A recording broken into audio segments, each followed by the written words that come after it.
यदि व्यक्ति नियमित नहीं है यदि व्यक्ति नियमित नहीं है तो वह कहीं नहीं टिक सकता। इसलिए अपने को अपने कर्तव्य के प्रति नियमित होना चाहिए, तभी वह अपने जीवन में सफल हो सकता है। जय श्री राम मित्रों, स्वागत है आपका आपके अपने चैनल में। बंधुओं, आज मैं होलिका दहन पर चर्चा करने वाला हूँ। होली कब मनाई जाए? होलिका दहन पर बहुत विवाद होते हैं। जहां कई लोग 7 तारीख को होलिका दहन करने की बात कर रहे हैं और कहीं शास्त्रों के अनुसार 6 तारीख को होलिका दहन बता रहे हैं। इनमें से सनातन प्रेमी जो होते हैं वे बहुत परेशान होते हैं। इस पर आज मैं चर्चा करने वाला हूँ। होलिका दहन ही नहीं, अपितु ऐसी कई तिथियां हैं जहां पर विचार मंथन चलता रहता है ब्राह्मण विद्वानों के बीच। आज मैं आपको हमारे परम आदरणीय कई विद्वान जनों और जानकारों से जब मेरी बात हुई तो उन्होंने धर्म सिंधु और निर्णय सिंधु के अनुसार मुझे जो जानकारी दी वह मैं आपको बताने वाला हूँ। मुझे 6 तारीख सोमवार को ही होलिका दहन करने का आदेश दिया है, जो मैं आप सबके समक्ष रख रहा हूँ। फाल्गुन शुक्ल पूर्णिमा मंगलवार को 28 घड़ी 41 पल यानी शाम को 5:13 तक है।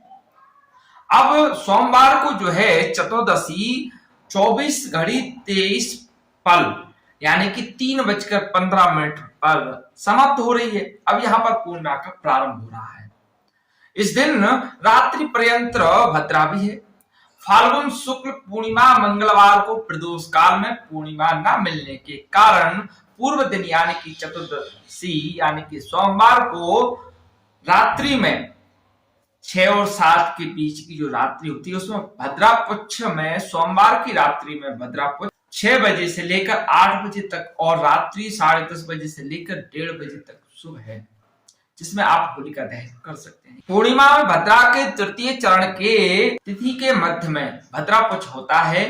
चौथे चरण के अंत में 3 घटी के आदि की 5 घटी भद्रा मुख होता है। इस प्रकार मध्यमान से यदि पूर्णिमा 60 घड़ी हो तो पूर्णिमा की प्रवृत्ति के बाद 19:30 घड़ी के उत्तर में 3 घड़ी पुच्छ और 22:30 घड़ी के बाद 5 घड़ी मुख होता है।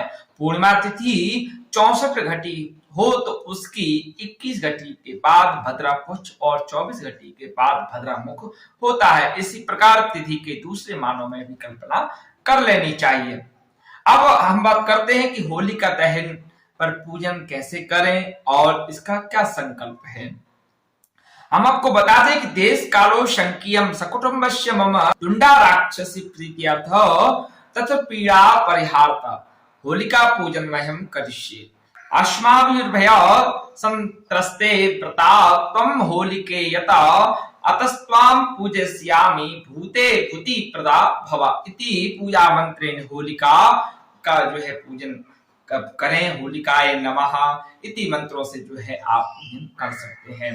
देश काल को कहकर सकुटुंबस्य टुंडा राक्षसी के प्रति के लिए उसके द्वारा प्राप्त पीड़ा के हटाने के लिए मैं होली का पूजन करूंगा, ऐसा संकल्प करके सूखे काष्ठ और गोबर के पिंडों की राशि बनाकर अग्नि से होलिकाय नमः इत्यादि पूजा मंत्र से होलिकाय नमो नमः होलिकाय आभायाम इससे आह्वान करके होलिकाय नमः इस मंत्र से आसन पाद आदि षोडशोपचार से पूजन कर उस अग्नि की 3 परिक्रमा करके स्वेच्छा से गावे हंसे और निसंकोच होकर जिसका जो मन हो वह कहें।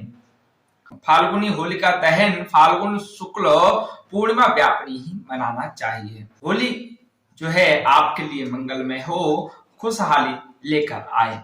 अब मैं आपको होलिका पर कुछ और उपाय बताने जा रहा हूं जिससे आपके जीवन में घट रहे दुख आदि दूर होने की संभावना बढ़ सकती है। प्रिय बंधु, होली पर किए गए उपाय शीघ्र फल देते हैं। उपाय की दृष्टि से होली का पर्व अत्यधिक व प्रभावी फल देने वाला होता है। कुछ उपायों का विवरण इस प्रकार है। होलिका के दिन से शुरू करके बजरंग बाण का 41 दिन नियमित पाठ करने से हनुमान जी की कृपा से हर मनोकामना पूर्ण होने का मार्ग प्रशस्त होता है। यदि व्यापार या नौकरी में उन्नति ना हो रही हो तो 21 गोमती चक्र लेकर जो है होली का दहन के दिन जो है रात्रि में शिवलिंग पर चढ़ा दें। होली वाले दिन किसी गरीब को भोजन अवश्य कराएं, इससे आपकी मनोकामना पूर्ण होने में लाभ प्राप्त होता है। होली की रात्रि को सरसों के तेल का चौमुखी दीपक जलाकर पूजा करें व भगवान से सुख समृद्धि की प्रार्थना करें। इस प्रयोग से हर प्रकार की बाधा निवारण होती है।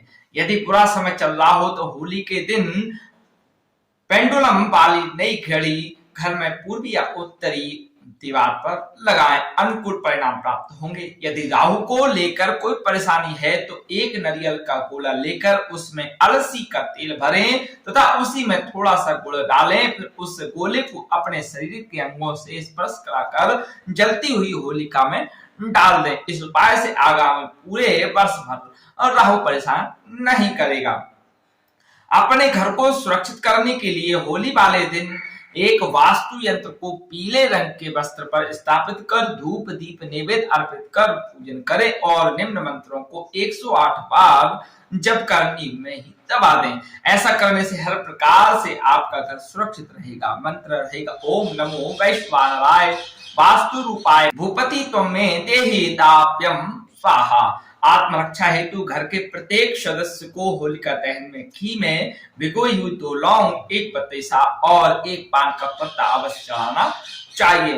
होली की 11 परिक्रमा करते हुए होली में सूखे नारियल की आहुति देनी चाहिए। इससे सुख समृद्धि बढ़ती है तथा आत्मरक्षा होती है। मुकदमा जीतने के लिए होली की आग लाकर उसके कोयले से स्याही बनाकर लोहे की सलाई से मुकदमा नंबर और शत्रु पक्ष का नाम 7 कागजों पर लिखकर पुनः होली की अग्नि के पास जाएं और 7 परिक्रमा करें। हर परिक्रमा पर एक कागज होली की आग में डाल दें। गलत मुकदमा डालने वाले इस प्रयोग को न करें।